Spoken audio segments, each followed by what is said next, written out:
Yesterday, because I was lucky enough to watch it, and we were talking about team earlier. Vinny has a unbelievable little segment towards the end of the second episode. First of all, they go to the Raiders kick was the end of the second episode, and there's a clip of Vinny being like, hey, if you don't make this, your life is over, before he hits the game-tying field goal. Somebody said that to him? No, he says that about himself. He was like, hey, if you don't make this, your life is done. Hey, he treated practice like that too. Well, he went into the zone. Like, he talked about the zone he goes into. I want to let you, like, this dude is a machine right here. Like, this guy is an absolute machine. Oh, yeah. He would miss a kick in practice, and it was like, worst day ever. I'm like, bro, you kicked 10 balls, miss one. Who gives a shit? You've already won 4 Super Bowls. But then once you watch it, but then me personally, once I'm watching him treat it that way, I'm like, oh, that's why he's won 4. Yeah. So then I start, like getting pissed off over a shank. Like, you molded me into I don't want to say just much better punter, human almost, with the way you focused on your craft. Were you like that going into the Patriots? Do you think Parcells and Belichick created you into that? Was it a fear? Like, what do you think it was? Well, I truly believe there's moments in your life, and I don't think, just like moments in a game, I don't know if you know this specific moment is going to change your life, right? When we talk about that snow kick or a Super Bowl kick, absolutely. We know that moment is going to change your life for the better or for the worse. We don't usually know when that time is going to happen, but I always tried to make practice more difficult than games. I know, Bill Parcells, when my rookie year, it's training camp. Hey, practice is over. We're going to do our conditioning. That's back when you conditioned after practice too, in training camp, 2-a-days kind of thing. And he said, all right, Vinatieri, get out there, kick this 50-yard field goal. If you make it, no conditioning. If you miss it, we're going to do double conditioning. So that's the kind of stuff that they put pressure on you in practice. So when you get into a game, it's different, but it's not different. You know what I mean? Yeah, I think you are first ballot Hall of Famer. For sure. We all think that. For sure. I think every football person thinks that. You're up next year, right? I am. Okay, so let's go and get that. We will pound the drum for you, obviously, all year for what you've done for kickers and punters. Justin Tucker. He's a machine. Amazing. Yeah, that guy is an absolute machine. Every craft evolves and gets better as the years go on. Ray Guy used to be the guy. Ray Guy would be like number 15 or 16 in the NFL right now if he was in there, because everybody's gotten bigger, stronger, faster. Techniques have gotten better. That's what's supposed to happen in the sport. Whenever you see guys like Justin Tucker and Harrison Butker, who he mishits a 57-yarder in the Super. Did you see? I mean, he mishit that ball absolutely completely, and he still puts it in. It's like, there's people, I assume, that think maybe you're bitter about that. I don't think that's probably the case, how you feel at all about how those guys are doing. I love the fact that the sport or our craft is continuing to get better. Like I look at it and, you get little at Adam, hey, who's the best kicker? Oh, Justin Tucker, this. I am a huge fan of Justin Tucker and Harrison Buckner, and there's so many guys out there that Boswell, are so good right now. Yeah, Jake Moody's a rookie. That guy went through the rookie wall and hit a 50.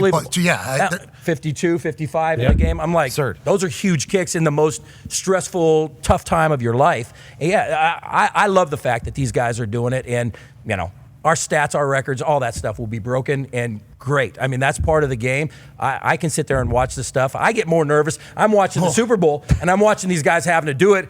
And granted, I've gone through it, so I know what it feels like. But I think I'm more nervous sitting on the couch with no skin in the game whatsoever. I'm sitting there going, dude, holy shit, I can't believe this is going on right now. We're watching in the suite at that Colts game, and Rigo's coming out to punt for a backed up punt in like the fourth quarter, and I'm like, oh my God. I'm like so nervous for it, because there's so many things that can go wrong that people don't. Let's say the snap is just a little bit wide, he drops it, that goes out of the back for a safety, we lose that game right there. Like, those are all things that I'm like thinking of for Rigo, and obviously he just catches it, turns it over, and does it. Whenever we were in that situation, we wanted to be there, but now that I'm watching, I'm scared to death for these guys. I'm happy to hear you are the same thing. It's just different. It's different now because when you're on this, I always said I was always way more nervous when I'm standing on the sideline and I can't make hey, we're up by a point and they've got the ball in 2 minutes and they can go down and score a field goal and game's over. I hate sitting on the sideline because I have no control over it other than flying a towel or cheering. You know what I mean? I like this. I've told the story before about you becoming a psycho, basically, for those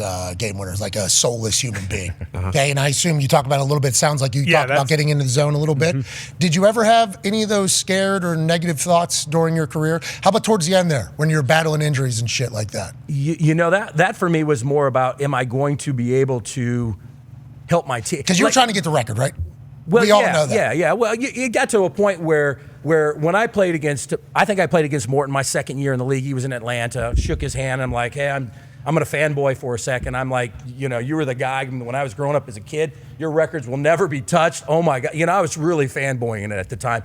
And then you play a couple of decades, right? And all of a sudden you're like, you know, I'm looking at the stuff going, hey, you know, there might be an opportunity here where if I play long enough, I maybe can catch his records, right? And so I never really thought about it, but I suppose those last couple of years, it got to a point where I was a little bit more, you know, wanting those records. But I think the most nervous kick of the year for me always was first kick of the season, because it's been 6-7 months of, you know, as you get into the middle of the season, you just get into your routine. Everything goes. Playoffs, yeah, it's a different beast, but by then, you know, you guys are clicking. Everything feels normal and right. For me, when you take 6 months off and you get back out there, you don't forget how to do it, but it was always, once I drilled that first one, then I was like, okay, the season's on the way. Yeah, you're one of the only kickers that has a top 10 kicks.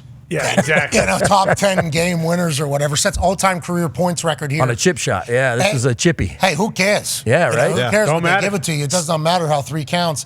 You put that thing right through the middle. I assume going into this one, you wanted a good ball to be on tape whenever you broke the record? I did. Like Caitlin Clark last night, she said, you knew I was going to go logo 3 to break the record because that's going to be played over and over and I over assume you again. thought as well, we need to hit a good ball here. Well, you know, we all thought it was going to happen at home the week before, and then it was that game. It never really turned out that I had a bunch of attempts, so it pushed to, of all things, in Oakland, of all places. You know, they I'm sure they didn't want me to break the record there. They still hate me there, but it's okay. You know, it's part of the deal. Yeah, I mean, it's a Tucker wasn't your fault. That's yeah, right. that tuck rule, when they go back over that in the second episode, is nuts as well. yeah, because you guys robbed everybody. Well, of everything. just the rule that Poor they Charles had, Woodson. the rule that they had in place, the It was wrong, definition yeah. of the rule was just the most incorrect rule you've ever heard of, because they read it and they show it too. Offense leaves the field. Oakland comes on. Patriots defense goes on. I know. I was back in my locker, cleaning my locker out at the time. Yeah. It's over. Get back out there. Get your shoes on. Of course we Yeah. did. Great call.